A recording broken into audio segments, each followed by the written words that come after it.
Hello students, welcome back to આદેન ક્લાસીસમાં તમારું હાર્દિક સ્વાગત છે.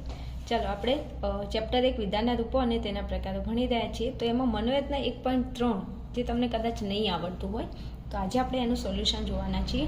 તમારી જે બોર્ડની એક્ઝામ છે એમાંથી તમને લગભગ 1-2 માર્ક્સનો આવો પ્રશ્ન પૂછી લે તો તમારો બિલકુલ ખોટો ના પડવો જોઈએ.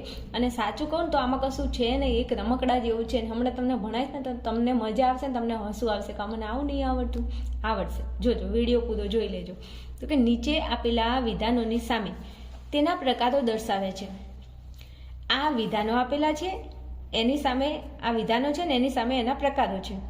તો વિધાનના પ્રકારને અનુલક્ષીને પ્રત્યેક જટિલ સંયુક્ત વિધાનની પ્રાતિક રજૂઆતમાં જરૂરી કૌંસ ઉમેરો.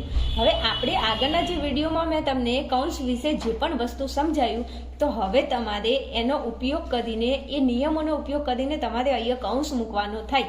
ઓકે, તો અહીંયા આ બધા વિધાનના પ્રકાર છે કે આ જટિલ સમુચય વિધાન છે, જટિલ વિકલ્પન છે, જટિલ નિષેધ છે, જટિલ વિકલ્પન, જટિલ શરતી, જટિલ સમુચય. સમજી ગયા? તો 5 પ્રકારો છે આ જે વિધાનોના.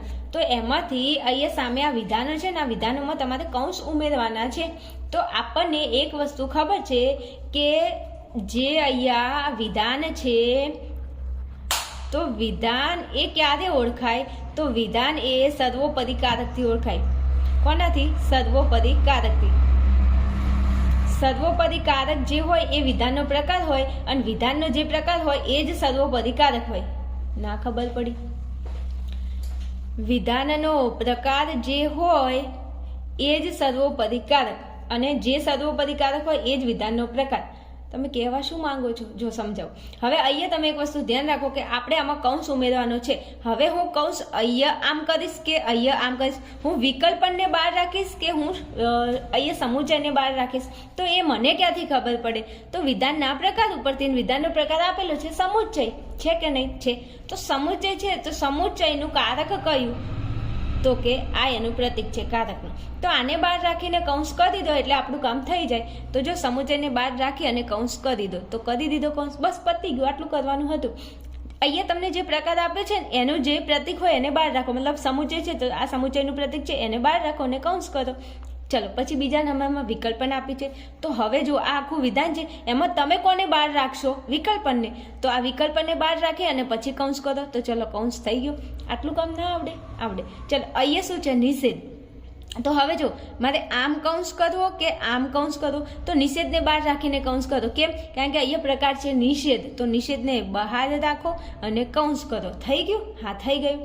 હવે અહીંયા છે વિકલ્પન. તો જો તમારે અહીંયા સમુચયને બહાર રાખવાનું કે વિકલ્પનને? તો વિકલ્પનને. કેમ? કારણ કે અહીંયા વિકલ્પન એ વિધાનનો પ્રકાર છે, અને વિધાનનો પ્રકાર આપણે વિકલ્પન છે તો વિકલ્પનને બહાર રાખશું, અને વિકલ્પનને બહાર રાખીએ તો વિકલ્પન સર્વોપરી કારક કહેવાય કે નહીં? અને જે સર્વોપરી કારક હોય એ વિધાનનો પ્રકાર થઈ જાય. ઓહો, જબરજસ્ત છે. ચલો, વિકલ્પન. તો આ વિકલ્પનને બહાર રાખો અને કૌંસ કરો. થઈ ગયો કૌંસ? હા, થઈ ગયું. હવે આગળ ચલો, શરતી વિધાન. તો શરતીને બહાર રાખો, શરતીનું જે પ્રતીક છે એને બહાર રાખો અને કૌંસ કરો. તો શરતીના પ્રતીકને બહાર રાખો અને પછી કૌંસ કરો. થઈ ગયો કૌંસ. હવે જોજો, અહીંયા શરતી તમને કીધું હતું શરતી વિધાન. તો આપણે શરતી વિધાનનું જે પ્રતીક હતું એને બહાર રાખ્યું અને કૌંસ કર્યું. હવે તમે આ વિધાન જુઓ તો આમાં સર્વોપરી કારક કોણ છે? તો કે શરતી છે. અને જે સર્વોપરી કારક હોય એ શું થઈ જાય? વિધાનનો પ્રકાર. આ વિધાનના પ્રકારો છે. ક્લિયર? ચલો, પછી છે સમુચય. તો હવે સમુચય માટે અહીંયા મારે કૌંસ ઉમેરવો પડશે. તો હું કોને બહાર રાખીશ? શરતીને કે સમુચયને? તો અહીંયા જે વિધાન હોય, જે કીધું હોય એ વિધાનને બહાર રાખો, એના પ્રતીકને બહાર રાખો. એ સમુચય છે તો સમુચયને બહાર રાખો અને કૌંસ કરો. ચલો, થઈ ગયો કૌંસ. હા હા, આ તો જબરજસ્ત છે. એવું જ છે કંઈક. ચલો, પછી અહીંયા છે દ્વિશરતી. તો દ્વિશરતી ક્યાં છે? આ રહ્યું દ્વિશરતી. તો દ્વિશરતીને બહાર રાખો અને કૌંસ કરો. તો દ્વિશરતીની પછી જો વિધાન છે તો આ કૌંસ થઈ ગયો, અને એક આ કૌંસ થઈ ગયો. થઈ ગયો. જો દ્વિશરતીને બહાર રાખ્યું કૌંસની? હા, રાખ્યું. ચાલો, પછી છે નિષેધ. તો નિષેધને બહાર રાખો અને કૌંસ કરો. પણ હવે અહીંયા થોડું ટ્વિસ્ટ છે. જુઓ, અહીંયા નાનો કૌંસ કરાય નહીં.